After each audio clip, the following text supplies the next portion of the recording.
1, 2, 3. When the sun begins to rise, we will look into the skies, spotting animals and cutting candy clouds. يا صباح الخير او مساء الخير على حسب الوقت اللي بتشوفوا فيه الفيديو ده. النهارده انا معاكم نسرين يوسف مع سنه اولى ابتدائي، حبايبي الصغيرين بتوع اولى ابتدائي.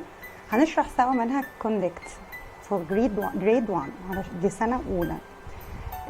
قبل ما اشرح منهج كونكت عايزه ادردش معاكم شويه في شويه حاجات بخصوص الانجليش الفابت، الحروف الهجائيه بتاعه اللغه الانجليزيه. عندنا شويه معلومات احنا عارفينها، وعندنا شويه معلومات احنا اول مره نسمع عنها او اول مره نعرفها. زمان الكلام ده برضو لاولياء الامور برضو قبل ما يكون للطلبه. احنا زمان كنا بندرس للاولاد بطريقه اسمها الطريقه التحليليه او الطريقه القديمه، اللي هي كنا بنذاكر للاولاد ان ايه ابل تفاحه، وبي بنانا موزه، وسي كار عربيه، ودي دوج كلب، ولا هو عارف الابل دي جت منين، ولا الكار دي جت منين، ولا البوك ده بتاع ايه، ولا السبرينج بتاعه ايه، ولا اي حاجه من الكلام ده. ظهرت لنا بعد كده طريقه تدريس جديده اسمها الجولي فونكس. الجولي فونكس دي طريقه بتتعامل مع اصوات الحروف مش مع اسمها. طيب قبل ما ادخل في تفاصيل، انا هديكم النهارده بس كده فكره بسيطه خالص عن الجولي فونكس. انا مش هدخل في تفاصيل، ده عايز كورسات وعايز مستويات، يعني حصص كتير. لا، انا قبل بس ما ادخل في منهج اولى ابتدائي عايزه اديله فكره عن الساوندز بتاعه كل حرف. احنا كلنا عارفين ان احنا عندنا في الانجليش 26 حرف، 26 letters. في 5 منهم vowels. vowels يعني ايه؟ يعني متحركين. vowels يعني ايه؟ يعني متحركين، اللي هم الاي والاي والاي والاو واليو. الاي والاي والاي والاو واليو، 5 حروف دول احنا بنسميهم حروف متحركه. بنسميهم بالانجلش vowels، بنسميهم بالانجلش 5 vowels letter، اللي هي حروف الفاولز، اللي هي الحروف المتحركه. الحروف المتحركه دي ليها تعامل خاص برضو هنفهمه بعد كده واحده واحده. بقيه الحروف اللي باقيه من ال 26 حرف بنعتبرهم consonants يعني حروف ساكنه. يبقى انا عندي 5 متحركين والباقي حروف ساكنه. طيب احنا كلنا عارفين من زمان خالص، من اول ما بدأنا نمسك ورقه وقلم ونتعلم انجلش، ان الحروف اللي عندي ليها شكلين، شكل كبير وشكل صغير. الشكل الكبير اللي هو الكابيتال، والشكل الصغير اللي هو السمول. كل ده احنا عارفينه. ومستريم على فكره انت ما قلتيش حاجه جديده طبعا، ماشي. طيب انت تعرف ان احنا عارفين خلاص ان الحروف ليها شكلين. انا هتكلم في حاجه تانية اهم. ايه هي ان كل حرف ليه اسم وليه صوت. الطريقه القديمه اللي انا كنت بكلمكم عنها دي، اللي هي الطريقه اللي كانت بتتكلم عن اسم الحرف. ايه ابل تفاحه، احنا اكتشفنا بعد كده انها لا ايه ولا ابل ولا تفاحه. تمام، احنا اكتشفنا بعد كده ان حرف الاي ده، حرف الاي هو اسمه ايه، لكن الساوند بتاعه زي كلمه apple. انا عندي ان الصوت بتاع الحرف اهم من اسمه. انا مش هعمل باسمه حاجه في القرايه، في الريدنج بعد كده لما يكبر. انا عايزه اعرف الطفل ان حرف الاي ده لما يظهر عندك انت بتنطقه زي apple. الحرف اللي بعد كده حرف البي. بصوا بقى البي، انا ما بطلعش هوا من بقي، بقول بي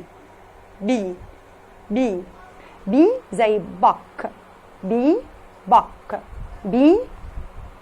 بانانا، بي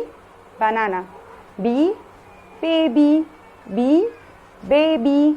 عشان كده البي ما بتكاش قوي في قرايتها، فقلت بيبي، ما قلتش بيبي. سترونج.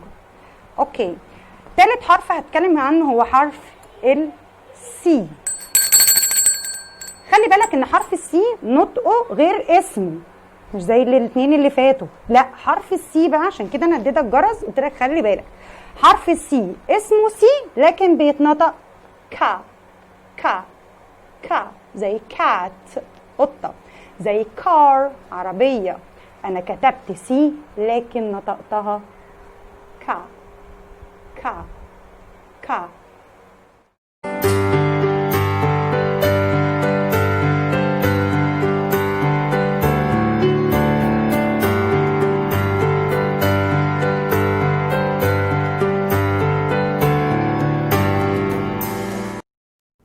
الحرف اللي هنتكلم فيه بعد كده هو حرف الدي، وحرف الدي ده نطقه اسمه دي لكن نطقه دا دا دا.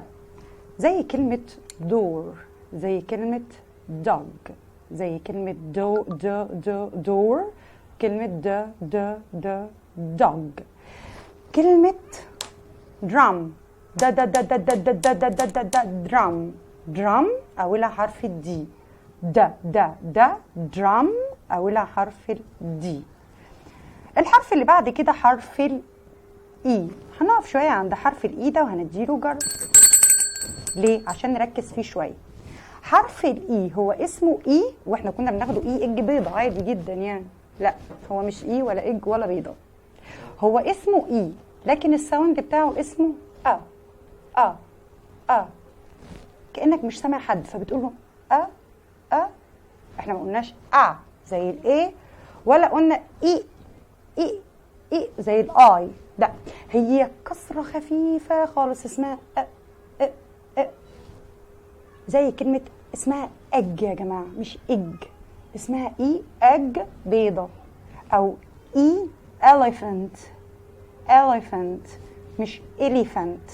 لا، هي elephant عشان حرف الاي الساوند بتاعه اسمه elephant. الحرف اللي بعد كده حرف الاف. الاف الساوند بتاعه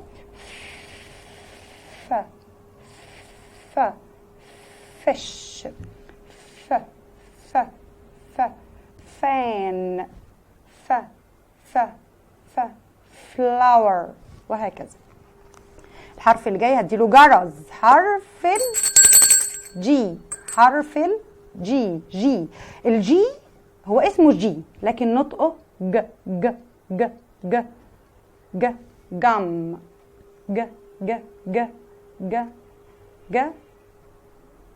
جوت. يبقى انا عندي حرف الجي اسمه جي لكن نطقه ج.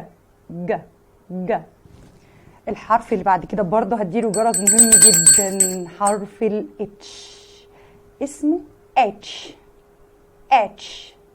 عشان احنا كلنا كنا واخدينه زمان اتش. لا، هو اتش ونطقه لما تقف تجري وتقف تاخد نفسك فتقول هو ده نطق حرف الاتش. الحرف اللي بعد كده حرف الاي. الاي بصوا الكورنرز بقي بتعمل ازاي. اي انك حبر. اي انك. اي ان يعني في. اي insect يعني حشرة and so on. اكسر بقى في الاي. حرف الجي حرف سوري حرف الجي بيتنطق جا. حرف الجي بيتنطق جا زي جاكيت. الحرف اللي بعد كده حرف الكي. الكي بيتنطق ك صوت مفاتيح الباب وهو بيتفتح ك كي. ما اسموش كي بالمناسبة، أكرر، ما اسموش كي، اسمه كي كي يعني مفتاح. الحرف اللي بعد كده حرف ال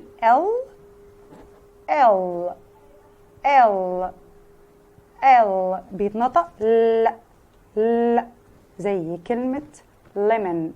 أكرر، ما اسمهاش ليمون لأن أنا قابلتها كتير. ليمون دي اسمها ليمون مش ليمون، بليز يا جماعة. الحرف اللي بعد كده قافله بقي وانا بقول الام، حتى في الساوند بتاعه زي مانكي، مون.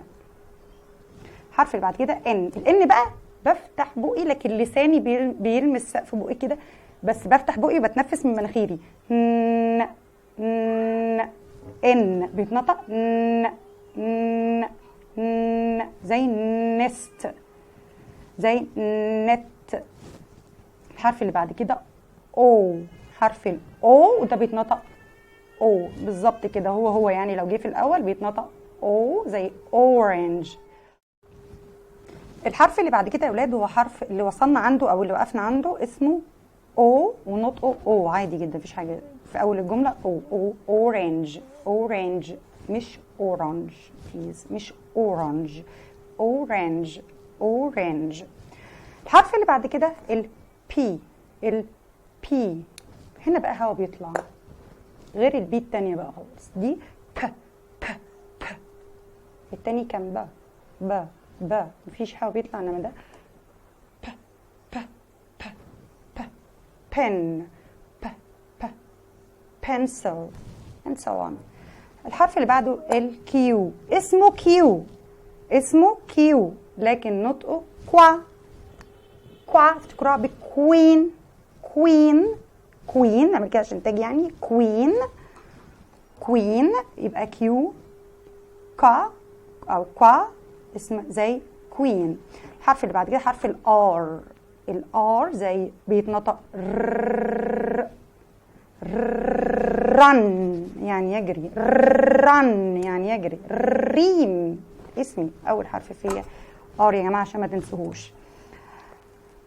اوكي اللي بعد كده حرف الاس، حرف الاس اللي نطقه انا بعمل كده ليه؟ عشان كلمه سنيك، سنيك يعني صعبان بتبدا بحرف الاس، عشان كده بقول لك نطقه س، اسمه اس ونطقه س. الحرف اللي بعد كده حرف تي، حرف التي، تي بيتنطق ت ت ت زي كلمة tree tree tree شجرة. نطق الساوند بتاعه أو صوته اسمه ت ت ت. شفت الكورة لما بيبقى بيلعبوا مثلا تنس واحنا قاعدين بنتفرج على ماتش التنس ونتفرج على الكورة وهي رايحة وجاية كده، صوت الكورة لما بيخبط في المضرب بيعمل ازاي؟ ت ت. هو حرف التي النطق بتاعه ت. اللي بعد كده بقى حرف جميل جدا هديله احلى جرس، حرف اليو، اليو نطقه يعني لو بتحب ابنك قوي قوله تعالى اما نشوف نطق حرف اليو اسمه ايه كده. زي كلمه umbrella، umbrella، umbrella. النطق اللي الحرف اللي بعد كده اللي هو الفي، الفي بيتنطق ف زي كلمة فان، فان اللي هي العربية اللي ليها باب بالعربية النقل المقفلة دي اللي هي مقفولة دي فان فان. حرف الدبليو بيتنطق و زي واتش ساعة، دبليو واتش. حرف اللي بعد كده حرف الاكس، حرف الاكس اخد بداية نطق حرف الكي وحرف الاس فاخد ساوند اسمه كس كس، يبقى حرف الاكس نطقه كس كس واخد من الكي ومن الاس كس كس زي بوكس بوكس بوكس كس.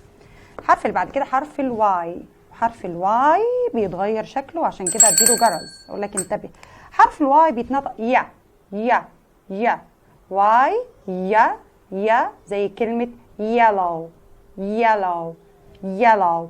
اخر حرف عندي حرف الزد، زد زد، الزد بيتنطق ز زي الدبانة اللي بتلف حواليا دي صوتها ز، هو الساوند بتاع حرف الزد ز زي كلمة زو زو. اذا كل اللي انا قلته النهارده انا ما قلتش حاجه جديده عليكم، انا كل اللي انا قلته النهارده ان انا عندي 26 حرف منهم 5 متحركين اسمهم بالانجلش vowels، والباقيين ساكنين اللي هم اسمهم بالانجلش consonant. الحروف ليها شكلين upper case and lower case. الupper case اللي هو الحرف الكابيتال، والlower case الحرف السمول او الصغير. اللي اتعلمته جديد النهارده بقى ان كل حرف ليه شكل وليه او ليه اسم وليه ساوند نطق، يعني ليه اسم وليه ساوند، ليه نطق. وعرفنا وسمعنا واخدنا امثله كمان عن كل الاصوات. يا رب اكون فدتكم باي حاجه النهارده. كانت معاكم مس ريم يوسف، وانتظروني في الجزء الثاني من الحلقه. 1 2 3 When the sun begins to rise and you look into the skies, spotting animals and